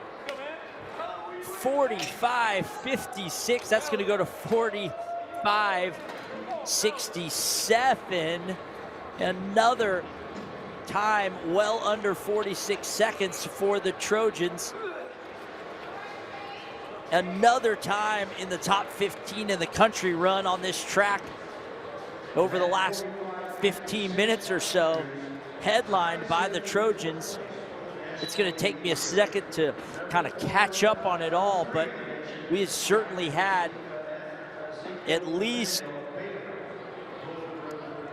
7 times in the top 20 in the country for sure, maybe, and at least 3 or 4, or certainly 3, and maybe 4 or 5 in the top 10 in the country. So we're getting a preview of what the national championships may look like at 400 meters, at least in terms of the athletes that are going to be there and vying for finals. And you got to love what the Trojans are putting together in the long sprints. They hadn't really tested themselves in the long sprints. They've been loading up in the short sprints, but now they have just populated the leaderboard in the long sprints. So when you start to merge those two, you've got the makings of a team that could contend for a national championship in USC right now. They've got great jumpers as well. We know J.C. Stevenson, the long jump national champion last year. So they've got all the pieces at USC to maybe win an NCAA title. We saw Cumberbatch run well in the 800. Here's the next heat. Max Franklin, Olufemi Cole, Zaire Waring, Trevor Moya, and Isaac Lewis here. Isaac Lewis from Iowa on the outside. Look at UCLA's Zaire Waring running well in that lane 4. It's a challenging lane to have to run out of. Isaac Lewis over the top for Iowa. Isaac Lewis, he prepped at Long Beach Wilson High School in Southern California. They've got a great 400-meter tradition, and he's been a big part of that. And look at Isaac Lewis just blowing the doors off this field, running well, showing why he's one of the best long sprinters in the Big Ten. It's Isaac Lewis of Iowa trying to hang on, and he will. 46 high, a good run there for Lewis. 46.67. That's a 46.78 mark with conversion. So that'll put him in the mix on the Big Ten leaderboard. I know we've been focused on the national leaderboard, and unfortunately, because of USC, they're a big part of that Big Ten leaderboard. We've already seen 3 top 10 times in the country out of the Trojans.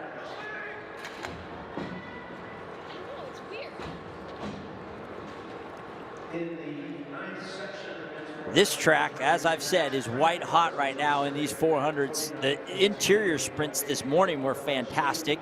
We saw nation-leading marks in the 200 yesterday. The New Mexico Collegiate Classic here on FloTrack is showing out right now, showing why we've got some of the top sprinters in the country all doing battle here. And more than just the top sprinters, it's the top programs in the country.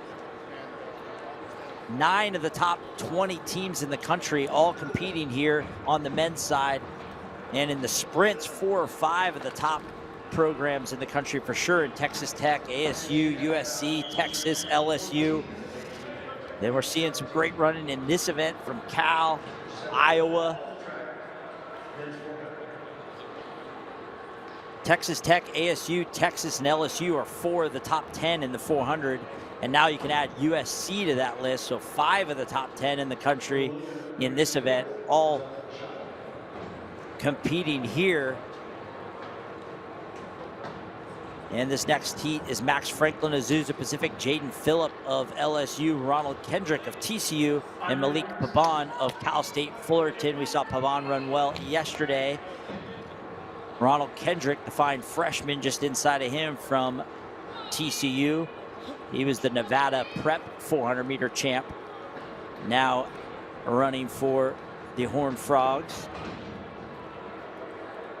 And then Jaden Phillip there at LSU could be in the mix. Lane 4 is tough in the 400 on this track. We'll see how Phillip does. He's got some good athletes above him, Pabon and Kendrick. And it is Malik Pabon of Cal State Fullerton running well again here today. And then Kendrick, and now Jaden Phillip on the move now for LSU. And Phillip is going to try to lead at the break. That's going to be tough to do because you can see how Pabon can kind of come down over the top. But Phillip turns that bid away and doing a really good job of Pabon, making Pabon run wide. And he looks like his challenge has been thwarted for the moment. This is a crowded heat here, and you can see what happens when you get a crowded heat like that. Unfortunately, Kendrick got on the back of Phillip's shoes, and the beneficiary is Pabon, who's able to separate and win, and that is what you see in the indoor 400. These athletes usually run in lanes in the outdoor race, and then in the indoor race, they start trading paint a little bit, and it gets messy. And that's why it's so important to get to the front and try to get clear and run smooth. And even though Phillip was able to get to the front, he wasn't really able to separate from Kendrick and Pabon. And it got really messy there on that turn as everyone was gathering for that final push.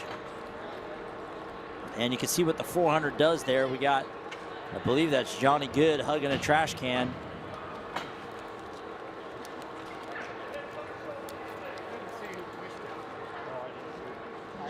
And that's what the 400 will do to you. You're basically all in for 45 seconds.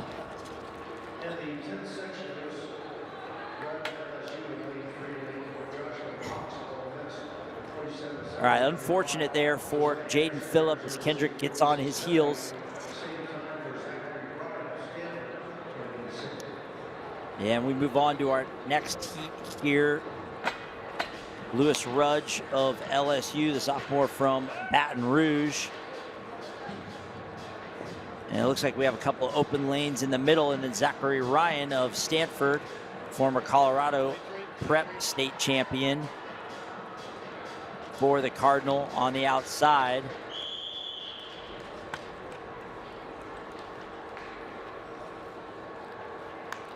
So Rudge and Ryan here. Zachary Ryan there of Stanford in 3 and 6.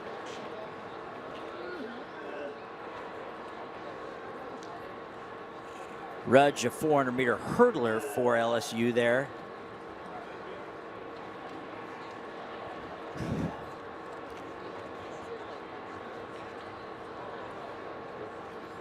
Get ready for this next heat. Now remember, in those interior races, they were trying to qualify for the next round, semifinals and finals. Not in the 400. But we will see a number of these athletes back in the 4x4 later at the end of the meet. And this meet really set up nicely for the long sprinters. They could have run the 200 yesterday. They can run the 400 today, or they might have run the 600 yesterday and the 400 today, and then they can run the 4x4 as well with the 2-day split.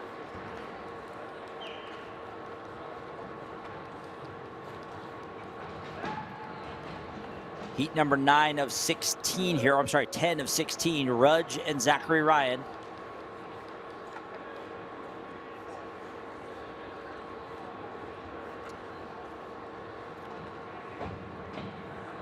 And we've just really had, it's going to take a second to really figure out how to populate this national leaderboard at 400 meters after what we've had over these first 8 heats. Over the first 8 heats, definitely the first 7 heats yielded, there was only 20 or 30 athletes competing in those first 7 heats, and 8 or 9 of them ran top 20 times in the country. Zachary Ryan leads at the break here. Great prep career in Colorado, and now is matriculated to Stanford, big part of their relay squad at both 4x1 and 4x4 for Stanford. And you see Zachary Ryan gonna win this heat of the 400, trying to keep his form smooth. Got a little tight late, but still runs 46.89, and that will a sub 47 run, a good run there for Ryan. The conversion will take him to 47 flat on the nose, but that will put him on the leaderboard in the ACC nonetheless, and maybe someone that could sneaky score some points for the Cardinal in the ACC championship. Certainly he'll be a part of their 4x4. Hopefully we'll see him back later today on Stanford's 4x4. And now that was a little bit of a break from the, couple heats there without a top 15 national mark.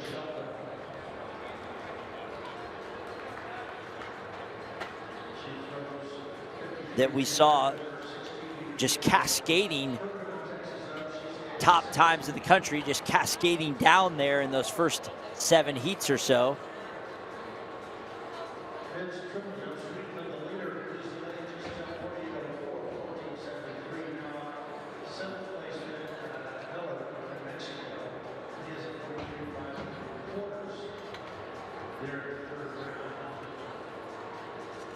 Just catching up on what we've seen already in this 400.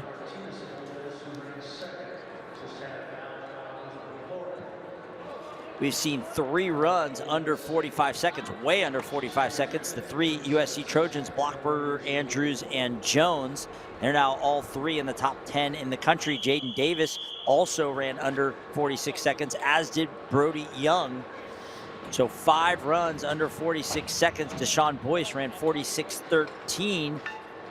So those 6 are all top 15 times in the country. And then Johnny Good, who's already top 10 in the country. Logan Popelka, who's already top 10 in the country coming in. So that means we saw 8 athletes that now sit in the top 15 to 20 in the country. It all run here, and that doesn't even include Sean Squirrel Burrell, who ran 46.54, the 10-time All-American. All right, so that's where we're at with 6 heats remaining. This heat has Alec Reed of Ole Miss, Shamir Uter of Texas Tech, Jeremiah Walker of LSU, and Tarek Johnson of Iowa. Johnson on the outside, 800-meter runner for Iowa, sub 150. Just below him, Jeremiah Walker, the transfer from San Jose State to LSU, where he was a 3-time Mountain West champion, Walker. But then Shamir Uter of Texas Tech, the Jamaican star, Big 12 runner-up last year in this event, All-American, finished 6th at the national championship. So he's been watching what's happened over the first 7 or 8 heats. Uter and Jeremiah Walker maybe trying to stick their nose in it and pick up one of those top 10 or 15 national marks. Uter was 6th at the national championships last night, but he's gonna have to work to get to the front right now, and he does get over the top of Alec Reed. Jeremiah Walker in a little bit of traffic, going to try to run him down, but it's all Shamir Uder right now, the Jamaican star from Kingston College of much fame. And look at Tarek Johnson, the 800-meter runner, as he is trying to close. Uder does a very savvy move of closing it off. Actually, he's going to give him that room on the inside. Uder of Texas Tech filled up his lane to try to keep Tarek Johnson on the rail, but then gave him just enough of a window to slide by. 47-22, so on the time-wise, that's a little disappointing for Uder and Walker. Jeremiah Walker is a stud. He just doesn't seem to be in form right now of his transfer from San Jose State to LSU. But Tarek Johnson, he ran 149 at the Mayo Invitational in Notre Dame last week. That's number 8 all-time at Iowa. And then he backs that up, buttresses it with a nice 47-second run there. And he ran it like an 800-meter runner, came from way off the pace and closed well. And now you can see him just jogging away. He's going to be a part of that Iowa 4x4 squad for sure, I would think. Iowa's ranked number 11 in the country in this event, so they've got a lot of long sprint depth, and then they add an 800-meter runner to the mix there. And he just beat an All-American in Shamar Uter of Texas Tech. All right, heat number 12, Vincent Jones of Long Beach State, Jordan Arusha of Ole Miss, the freshman from Madison, Alabama. Looks like he is a scratch. So Nabil Tezgrat of Texas and Josh Pugh of Iowa in lane 6. Pugh has run 46:52 in this event, I believe. He's the Big Ten runner-up outdoors at 400 meters. We saw him yesterday in the 600, so he's getting a lot of work in this weekend.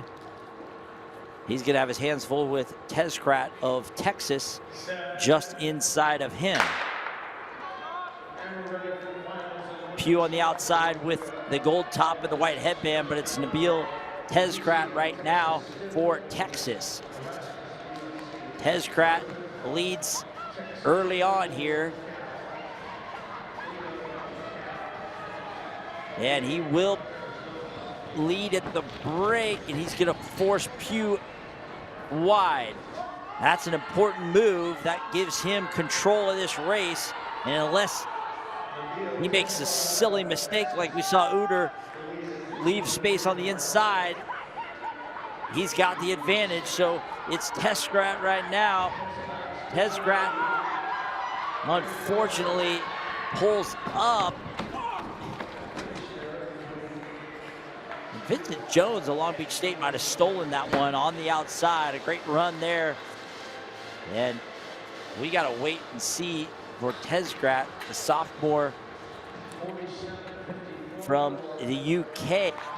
NCAA regional qualifier last year.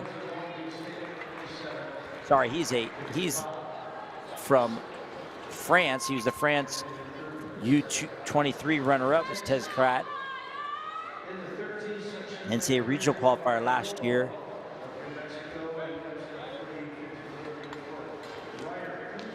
And it was Pugh that hung on with Vincent Jones with that late charge. But we got hope that Tezgrat's okay. He's a big part of that Texas squad that's ranked number 8 in the country in this event. And he'll be should be a big part of their 4x4. You can see he's got some tape on the Achilles and calf. And based on the limp, that might be what flared up there. Now, Kahari Wilbon of New Mexico, Ryder Cooper of Cal State Fullerton, Chris Brinkley of Texas, Tyrese Miller of Iowa here in section 13. 4 heats remaining in this, what has been a monster 400 here at the Albuquerque the New Mexico Collegiate Classic here in Albuquerque. We brought all of the action live to you on FloTrack. I'd like to welcome those live to social viewers from YouTube, Facebook, and X that have joined us here on FloTrack. And when that wraps up, we'd like to encourage you to stay a part of our full broadcast. If you switch over to FloTrack, you can watch our full broadcast. A lot of great action coming up. We got our women's 400-meter hurdles. My name is Scott Abbott. I've been bringing you all the action over the last 2 days that has rewritten the national leaderboard, the conference leaderboards in the Big 12, the Big 10, the ACC, the SEC, the Mountain West Conference. And this 400 might be the headliner event so far. We've got some great short sprint action coming up later today. The 60 hurdle semifinals and finals, and the 60 dash semifinals and finals, and those are loaded semifinals in both those events. It's going to take a lot to make the final. And we've got our women's 400 coming up. We'll see if it can match the depth of marks we've seen here in this men's 400. And in this heat, Donovan Garcia, Cal State Fullerton, Yogendi Morissette, the great 400-meter hurdler for Chris Brinkley. This is Kahari Wilbon, Ryder Cooper, Chris Brinkley, and Tyrese Miller. Chris Brinkley, the 400-meter hurdler, NCAA regional qualifier for Texas, but it's Tyrese Miller sliding over the top for Iowa. Iowa has run really well in these 400s so far. We saw Pugh win the last heat, and Tarek Johnson won the previous heat. They've got the 11th ranked squad in the country. Texas has the 8th ranked squad in the country. And right now, Tyrese Miller turning away the 400-meter hurdler, Chris Brinkley. And it's Tyrese Miller going gun to tape here.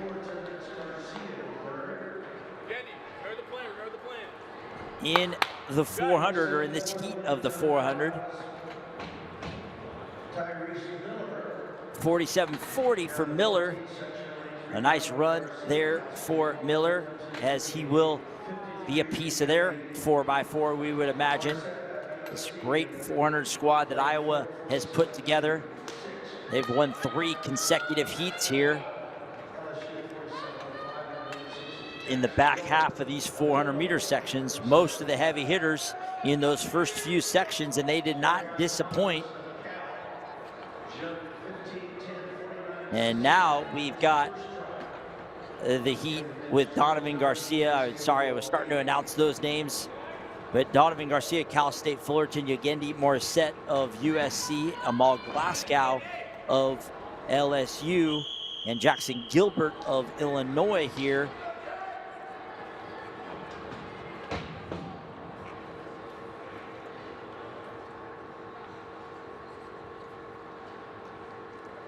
In this heat of the 400, Morissette, the Pac-12 scorer, the 400 hurdles. Glasgow there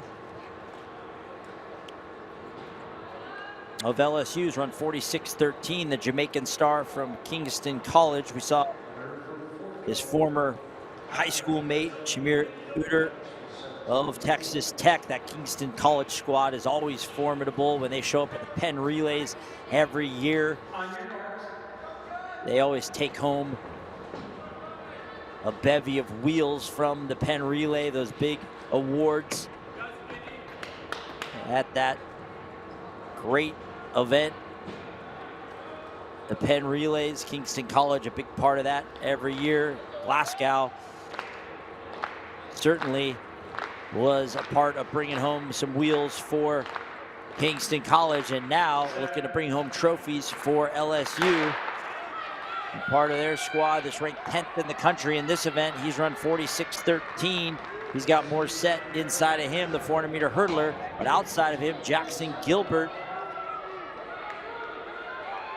who's number 7 in the Big 10 Conference, already run 47.14 this year has Gilbert. And look at him really press, trying to get to the front at the break. And Glasgow does a nice job of taking that position, and Gilbert still coming with some heat, and he's going to have to really press to get to the front and get inside. We'll see if that was too much too soon. You can see Glasgow gathering. Don't lose sight of Morissette, who's closing well. on the outside. We got a dead heat with 3 here, and Gilbert, a gutsy run there. Jackson Gilbert, he wanted to get to the front early. Glasgow denied him the spot, and then he just kept his momentum rolling all the way to the front and is able to hold off late challenges from both Glasgow and Morissette. 46.67 for Gilbert. That's going to go to 46.78, so that'll move him up all the way up. Well, I should have said that would move him up to number 4 in the Big Ten Conference, because it would have coming into this weekend. But unfortunately, the USC Trojans have rewritten the Big Ten list with their efforts earlier today already. But nonetheless, a good run for Gilbert, and it puts him in the conversation for scored points in that event at the Big Ten Championships.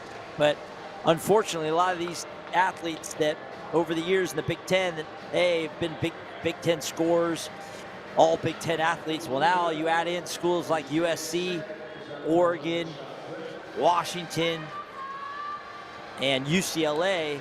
That changes the complexion of the Big Ten entirely in some of these events.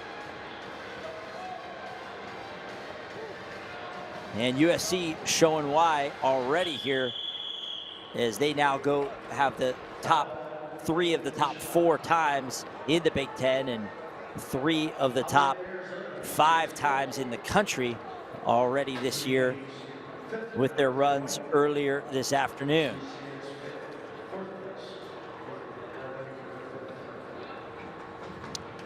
All right, our penultimate heat here: Rice Reynolds of Stanford, Wesley Todd of Ole Miss, Christopher Good of Cal State Fullerton, and Maxime Wasmer of Azusa Pacific. Azusa Pacific, our only Division II program at the meet, and they are one of the very best Division II programs in the country on the track. Wasmer has been a factor, Maxime Wasmer, in the Pac West Conference for Azusa Pacific. There on the outside, Christopher Good just inside of him of Cal State Fullerton. Wesley Todd, the freshman from Maryland for Ole Miss. And Rice Reynolds of Stanford, we saw him run well in the 200 last night down there in lane 3. And it's Wesley Todd out well for Ole Miss, and Maxime Wasmer of Azusa Pacific on the outside running well.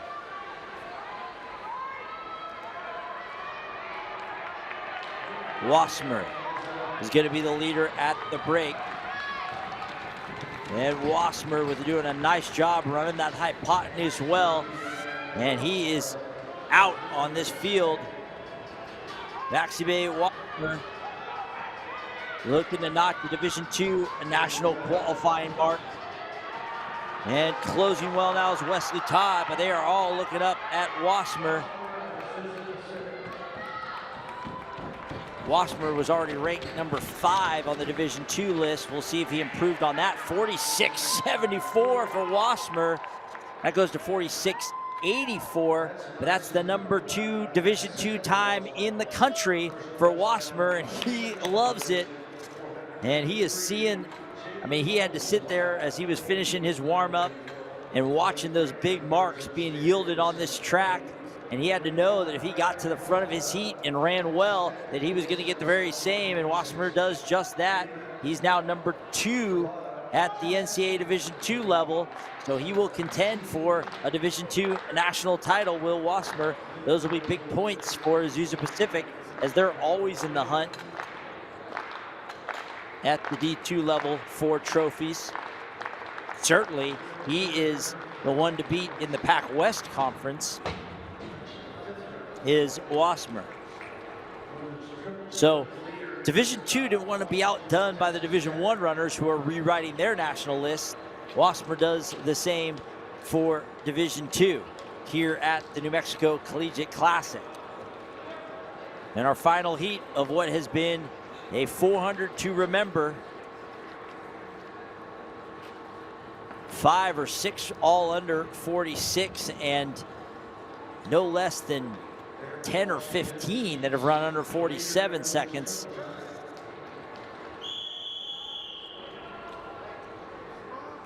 We talk about some of the distance events that happened at BU over the last week or so, couple weeks, are up at University of Washington. Well, this track is